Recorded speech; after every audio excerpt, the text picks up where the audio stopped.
नमस्कार दोस्तों, मैं हूं आर के गौतम और आप देख रहे हैं सच। दोस्तों, आज मैं एक रेड कारपेट से ऐसा पर्दा उठाने वाला हूं जिसके अंदर जाकर जब आप देखेंगे तो पूरा रेड कारपेट का नीचे का भाग जो है खून से सना हुआ आपको दिखाई देगा। उसको जब आप देखेंगे, उसके बारे में जानेंगे तो एक पल के लिए आपका कलेजा हलक से निकलकर हाथ में आ जाएगा। इतना गहरा सच है। उस सच को जब जानेंगे उसके बाद आपको पता चलेगा कि हमारे देश में संविधान का क्या मतलब है, हमारे देश में उन इंस्टीट्यूशनों का क्या मतलब है जो हमारे सुरक्षा के लिए बनाए गए हैं। उनका कोई तात्पर्य नहीं। आज मैं वो बताने जा रहा हूँ, ऐसा सच बताने जा रहा हूँ जिसके बारे में शायद आपको बिल्कुल पता नहीं होगा। मैं आपको बताना चाहूँगा कि 2014 में जब भाजपा की सरकार आने वाली थी, उससे पहले एक नारा दिया गया था और उस नारे को हमारे देश में लगभग 5,000 से ज़्यादा जगहों पर जो है चस्पा किया गया था और उसकी बड़ी बड़ी होल्डिंग बनाकर दिल्ली जैसे शहरों में लगाई गई थी और जिस पे लिखा हुआ था कि बहुत हुआ महिलाओं पे बार, अब की बार मोदी सरकार। इसके बाद जो अब कंडीशन है, उस पर देखिए कि क्या ये नारा फिट बैठता है। बहुत हुआ महिलाओं पे बार, अब की बार मोदी सरकार। 5 साल देखे, उसके बाद फिर पुनः बीजेपी की सरकार आई, मगर महिलाओं पे क्या शोषण महिलाओं का खत्म हुआ, महिलाओं पे अत्याचार खत्म हुआ। इतना नहीं, मैं आज वो बताने वाला हूँ, वो सच बताने वाला हूँ जो शायद आपके रोंगटे खड़े कर देगा। 26 दिसंबर 2012 को निर्भया नाम की लड़की का रेप होता है, दिल्ली में गैंग रेप होता है। उसके बाद जब वो अस्पताल में होती है और जब जाती है, उसको सिंगापुर भेजा जाता है और वहाँ से जब वो ख़त्म हो जाती है और जब लौटकर आती है तो उसको लेने या देखने स्वयं प्रधानमंत्री मोदी जी जाते हैं और उस समय वर्तमान राष्ट्रीय अध्यक्ष सोनिया गांधी कांग्रेस की वो भी जाती है। निर्भया के लिए पूरा देश एकत्र हुआ। पूरे देश ने कहा कि वो देश की बेटी है, उसके लिए हमें लड़ना चाहिए। अब मैं कुछ पल के लिए वापस फिर आता हूं उत्तर प्रदेश में। हाथरस में एक बेटी का गैंग रेप किया गया। निर्भया का नाम भी छिपाया गया कि उसके परिवार की बदनामी ना हो, उसका नाम ना उछले। इसलिए आज भी 99% लोग ऐसे हैं जिनको निर्भया का असली नाम नहीं पता होगा। किंतु हाथरस में हमारी एक बहन के साथ गैंग रेप किया गया। नाम तो दूर की बात है, उसको रात में जला दिया गया। ये है हमारे देश का संविधान, ये है हमारे देश का कानून, ये है हमारे देश की पुलिस जो ये कर रही है।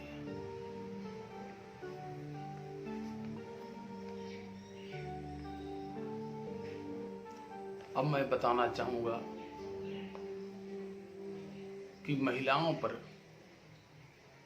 किस तरीके से जुल्म किए जाते हैं, महिलाओं का किस तरह से शोषण किया जाता है। मेरे पास 7 वर्ष और 9 माह का डाटा है जो मैंने सरकार के द्वारा ही दिए गई वेबसाइट से उठाया है। राष्ट्रीय अपराध रिकॉर्ड ब्यूरो जिसको कहते हैं नेशनल क्राइम रिकॉर्ड ब्यूरो, वहाँ से उस डेटा के बारे में मैं आपको बताना चाहूँगा। सबसे पहले मैं आपको ये बताना चाहूँगा कि 7 वर्ष और 9 माह में 2825 दिन होते हैं, और इसको अगर हम डिवाइडेड करेंगे तो इसके हिसाब से 88 रेप केस रोज भारत में ऐसे होते हैं जो ऑन रिकॉर्ड होते हैं, जिनकी रिपोर्ट कराई जाती है। और एक अनुमान के अनुसार 4 में से सिर्फ एक ही रेप केस जो है रिकॉर्ड पुलिस में रिपोर्ट की जाती है।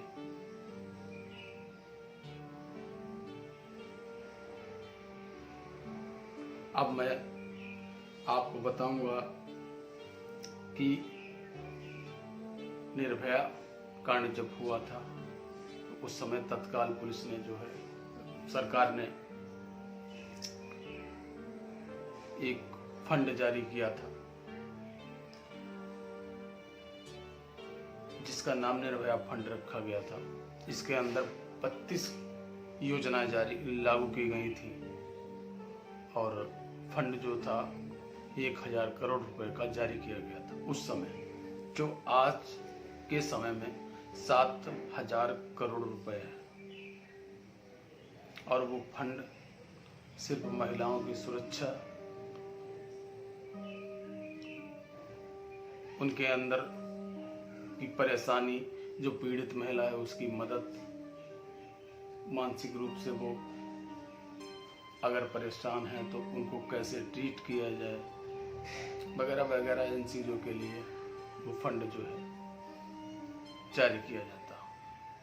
लेकिन कहीं इस फंड का कोई भी उपयोग नहीं किया गया। कोई भी योजना धरातल पर नहीं आई। अब मैं बात कर लेता हूँ साल दर साल क्राइम की, महिलाओं पे हुए क्राइम की, रेप की बात करता हूँ कि किस वर्ष में कितनी महिलाएं रेप की शिकार हुई।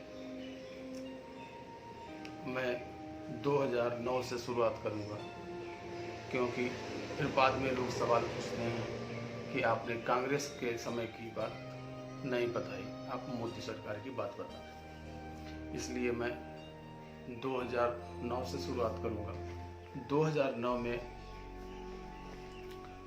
21,076 केस जो है भारत में रेप के रिकॉर्ड किए गए, जिसमें से 1757 केस सिर्फ उत्तर प्रदेश में थे। 2010 में 21,884 केस हुए, जिसमें से 1559 केस सिर्फ उत्तर प्रदेश में थे।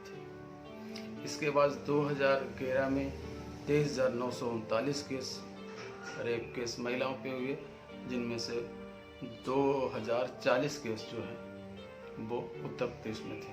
2012 में 24,531 हुए और 2013 में बढ़ करके इनकी संख्या 33,171 हो गई। अब मैं 2014 की बात करता हूँ। 2014 में ये आंकड़ा इतना ज़्यादा उछला कि इसकी संख्या 37,413 हो गई और 2015 में 34,094, 2016 में 38,947, इसी तरह दर बदर ये संख्या बढ़ती रही। 34,000, 35,000, 34,000, 33,000 के करीब लगभग बने रही। तो अब ये सोचने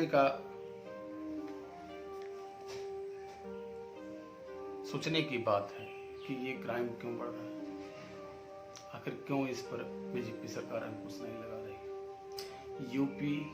उत्तर प्रदेश के हालात जब मैं बताऊंगा तो शायद आप विश्वास नहीं कर पाएंगे। वहाँ के हालात, उत्तर प्रदेश के हालात ब्रिटिश साम्राज्य से भी ज़्यादा खतरनाक है।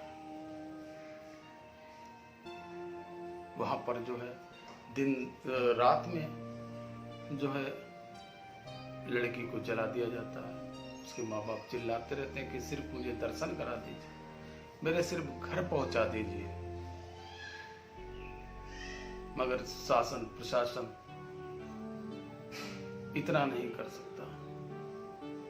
सिर्फ 4 मिनट के अंदर उस लड़की को गाड़ी से उतार कर पेट्रोल डालकर और फूंक दिया जाता है।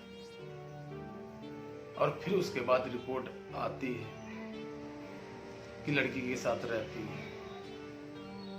पोस्टमार्टम रिपोर्ट आती है कि लड़की के साथ रैप नहीं हुआ। कितनी शर्म की बात, कितनी शर्म की बात है।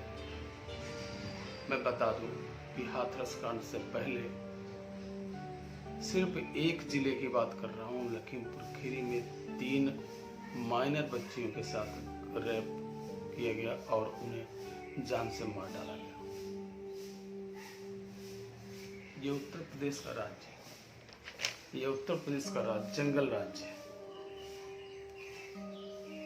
उत्तर प्रदेश में हालात इतने खराब क्यों हैं?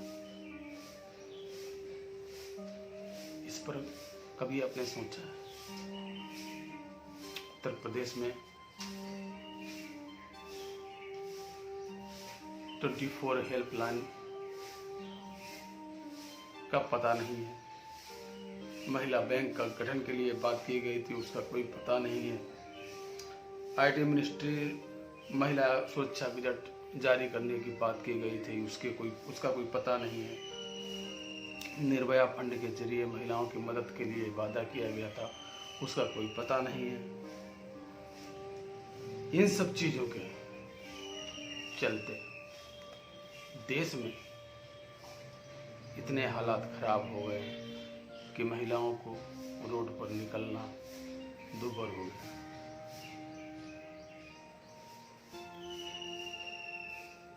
आज ही मैंने देखा था तो एक राजपूत परिवार ने वाल्मीकि परिवार को जो है बहुत बुरी तरह से पीटा। वो इसलिए पीटा कि वो जो है मनीषा के प्रति न्याय मांग रहे थे।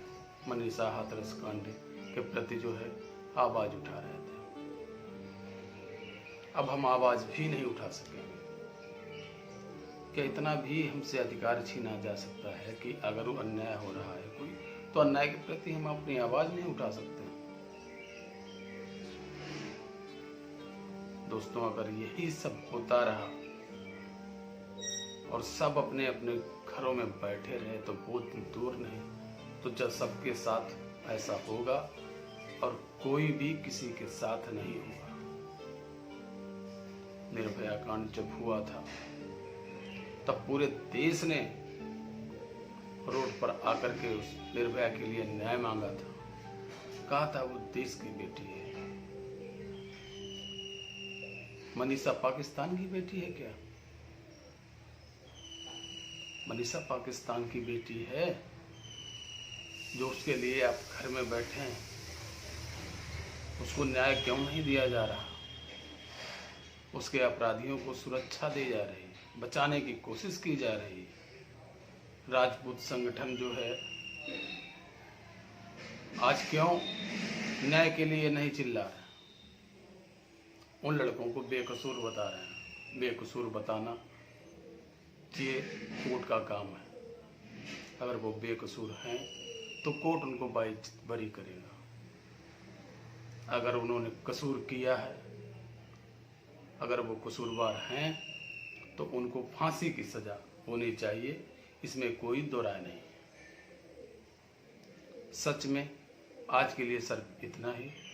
जल्द ही फिर मैं एक नया सच लेकर आपके सामने हाजिर हूँगा। तब के लिए जय हिंद, नमस्कार।